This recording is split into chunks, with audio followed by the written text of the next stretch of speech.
Bible ధ్యానంలో ఇప్పుడు నిర్గమకాండము 35వ అధ్యాయము చదువుకుందాము.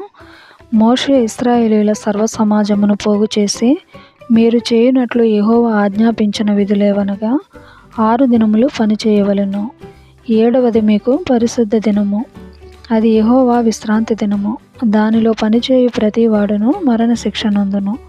విశ్రాంతి దినమున మీరు మీ ఇండ్లలో ఎక్కడనూ అగ్ని రాజబెట్టకూడదని వారితో చెప్పెను.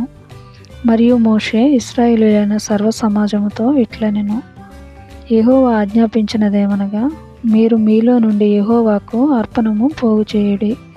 ఎట్లనగా, బుద్ధి పుట్టిన ప్రతివాడు యెహోవా సేవ నిమిత్తము బంగారు, వెండి, ఇత్తడి, నీలధూమ్ర రక్తవర్ణములు, సన్ననార, మేక వెంట్రుకలు, ఎర్ర రంగు వేసిన పొట్టేళ్ల తోళ్ళు, సముద్ర వత్సల తోళ్ళు, తుమ్మకర్ర, ప్రదీపమునకు తైలము, అభిషేక తైలమునకును, పరిమళ ద్రవ్య ధూపమునకును, సుగంధ సంభారములు, ఏఫోదుకును, పతకమునకును, లేత పచ్చలను, చెక్కు రత్నములను తీసుకొని రావలెను.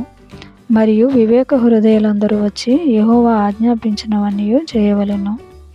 అవేవనగా, మందిరము, దాని గుడారము, దాని పైకప్పు, దాని కొలుకులు, దాని పలకలు, దాని అడ్డకర్రలు, దాని స్తంభములు, దాని దిమ్మలు, మందసము, దాని మోతకర్రలు, కరుణాపీఠము, కప్పుతెర, బల్ల, దాని మోతకర్రలు, దాని ఉపకరణములన్నీయు, సన్నిధి రొట్టెలు, వెలుగు కొరకు దీపవృక్షము, దాని ఉపకరణములు, దాని ప్రదీపములు, దీపములకు తైలము, ధూపవేదిక, దాని మోతకర్రలు, అభిషేక తైలము, పరిమళ ద్రవ్య సంభారము, మందిర ద్వారమున ద్వారమునకు తెర, దహన బలిపీఠము, దానికి కలిగిన ఇత్తడి జల్లెడ, దాని మోతకర్రలు, దాని ఉపకరణములన్నీయు, గంగాళము, దాని పీట, ఆవరణపు తెరలు, దాని స్తంభములు, వాటి దిమ్మలు, ఆవరణ ద్వారమునకు తెర, మందిరమునకు మేకులు, ఆవరణమునకు మేకులు, వాటికి త్రాళ్ళు, పరిశుద్ధ స్థలంలో సేవ చేయుటకు సేవా వస్త్రములు, అనగా యాజకుడైన అహరోనుకు ప్రతిష్ఠిత వస్త్రములు,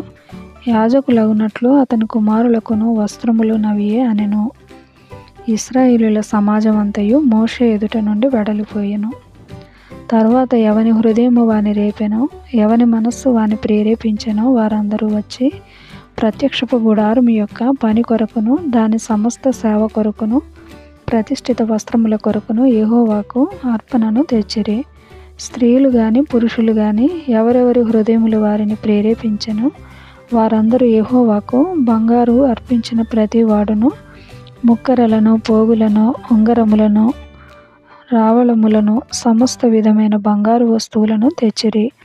మరియు నీలధూమ్ర రక్తవర్ణములు, సన్ననార, మేక వెంట్రుకలు, ఎర్ర రంగు వేసిన పొట్టేళ్ల తోళ్ళు, సముద్ర వత్సల తోళ్ళు, వీటిలో ఏవి ఎవరి యొద్ద నుండెనో వారు వాటిని తెచ్చిరి. వెండి గాని ఇత్తడి గాని ప్రతిష్ఠించిన ప్రతి వాడును యెహోవాకు ఆ అర్పణము తెచ్చెను. ఆ సేవలో ఏ పనికైనను వచ్చు తుమ్మకర్ర ఎవని యొద్ద నుండెనో వాడు దాన్ని తెచ్చెను. మరియు వివేక హృదయము గల స్త్రీలందరూ తమ చేతులతో వడికి తాము వడికిన నీలధూమ్ర రక్తవర్ణములు గల నూలును, సన్ననార నూలును తెచ్చిరి. ఏ స్త్రీలు జ్ఞాన హృదయము గలవారే ప్రేరేపింపబడిరో వారందరూ మేక వెంట్రుకలను వడికిరి. ప్రధానులు ఏఫోదుకును, పతకమునకును, చెక్కు రత్నములను, లేత పచ్చలను, సుగంధ ద్రవ్యమును, దీపమునకును, అభిషేక తైలమునకును, పరిమళ ధూపమునకును తైలమును తెచ్చిరి. మోషే చేయవలెనని యెహోవా ఆజ్ఞాపించిన పనులన్నిటి కొరకు ఇశ్రాయేలీయులలో పురుషులేమి స్త్రీలేమి తెచ్చుటకు ఎవరి హృదయములు వారిని ప్రేరేపించునో వారందరూ మనఃపూర్వకముగా యెహోవాకు అర్పణములను తెచ్చిరి.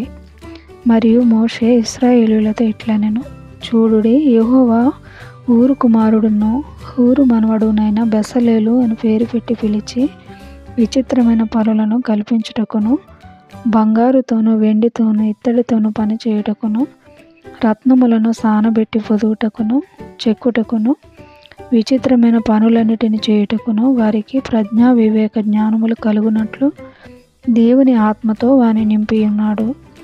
అతడును దాను గోత్రికుడును అహీసామాకు కుమారుడునైన అహోలీయాబును ఇతరులకు నేర్పునట్లు వారికి బుద్ధి పుట్టించెను.